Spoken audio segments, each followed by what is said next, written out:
এই পর্যায়ে বক্তব্য নিয়ে আসছেন দামোদা উপজেলা বিএনপির সংগ্রামী সভাপতি, চুয়াডাঙ্গা জেলা বিএনপির অন্যতম সদস্য জনাব মনিরুজ্জামান মনির ভাই।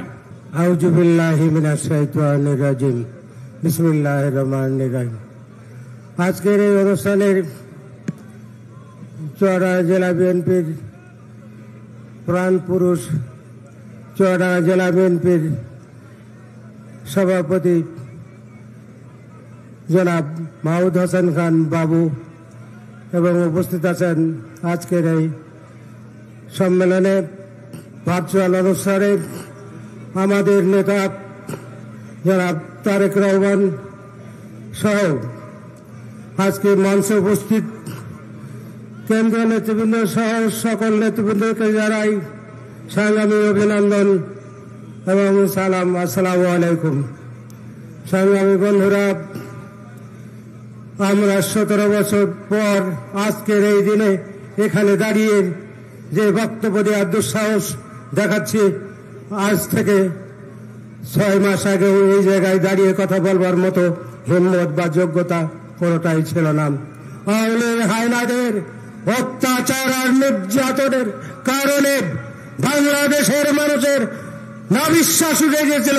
এই হায়না গভর্নমেন্টের শেখ হাসিনা মাফিয়া মাদার বাংলাদেশের মানুষের কোথাও কথা বলবার মতো সুযোগ ছিল না, কোথাও তাদের স্বাধীনভাবে কথা বলবার, স্বাধীনভাবে চলবার কোনো অধিকার দেয় নাই। সাধারণ বন্ধু, আপনারা জানেন 2009 সালের পর থেকে 2014 সালে নির্বাচনের একটা ভুয়া নির্বাচনের মধ্য দিয়ে শুধুমাত্র সংবিধানের দোহাই দিয়ে বাংলাদেশের 11 কোটি মানুষের ধোঁকা দিয়ে দেশ এবং রাষ্ট্র পরিচালনা করেছে এবং দেশের মানুষের অর্থ বিদেশে পাচার করে এই দেশের মানুষকে নিঃস্ব করে দিয়েছে এই লুটেরা আওয়ামী লীগের হায়না বাহিনীর অত্যাচারে। আজকে আমরা ঘর বাড়ি ছেড়েছি, রাতের পর রাত বাসায় ঘুমাতে পারিনি। অবৈধ অত্যাচার, নির্যাতন এবং নিপীড়নের কারণে মামলা হামলা এবং এমন ভাবে মামলা দিয়েছে, একটা মামলার থেকে জামিন হতে না হতে আরেকটি মামলায় আমরা গ্রেপ্তার হওয়ার অবস্থায় পড়ে গেছি এবং হাইকোর্টে দিনের পর দিন আমরা দাঁড়িয়ে দেখেছি জামিনের জন্য এবং দিনের পর দিন ঘর বাড়ি ছেড়ে পালিয়ে থেকেছি। 16 বছর আমাদের জীবন থেকে কেড়ে নিয়েছিল এই আওয়ামী লীগ হায়না বাহিনী, এই মাফিয়া মাদার শেখ হাসিনা। সংগ্রামী বন্ধুরা, বহু কল্পনা জল্পনার পর আমরা 5 সালের পর থেকে 5 তারিখের পর থেকে আজকে আমরা বুক ভরে নিঃশ্বাস নিতে পারছি।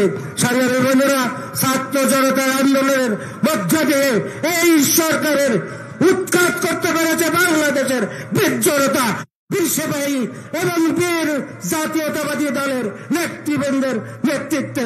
সে কারণে আজকে আমরা এইখানে দাঁড়িয়ে যে সম্মেলন উপস্থিত হয়েছে, যে স্বপ্ন নিয়ে যে সম্মেলন শুরু হচ্ছে, আগামী দিনে এইরকম সম্মেলন দল ঘুরে দাঁড়াবে এবং আগামী দিন আমরাই বাংলাদেশকে পরিচালিত করব, আমরাই বাংলাদেশকে বাংলাদেশের মানুষের অধিকার ফিরিয়ে দেব এবং এই দেশ পরিচালনার দায়িত্বে আজকে যারা আগামী দিনে যারা আশা প্রত্যাশা পূর্ণ করবো, এই প্রত্যাশা রেখে আজকের এই অনুষ্ঠানে সকলের সুস্বাস্থ্য এবং শুভ কামনা করে আমি আজকের এই সম্মেলন সফল হোক, সার্থক হোক এবং নিরবিচ্ছিন্নভাবে আমরা সফল করতে পারি সেই প্রত্যাশা থেকে সকলের সুস্বাস্থ্য কামনা করে সকলের কাছে দোয়া চাই এবং দোয়া করে এখানেই আমার বক্তব্য শেষ করছি। আল্লাহ হাফিজ। বাংলাদেশ জিন্দাবাদ। বেগম খালেদা জিয়া জিন্দাবাদ। তারেক রহমান ফিরে বসে আসবে বাংলাদেশে ফিরে, সেই প্রত্যাশা দেখে আমি আমার বক্তব্য এখানে শেষ করছি। আল্লাহ হাফিজ।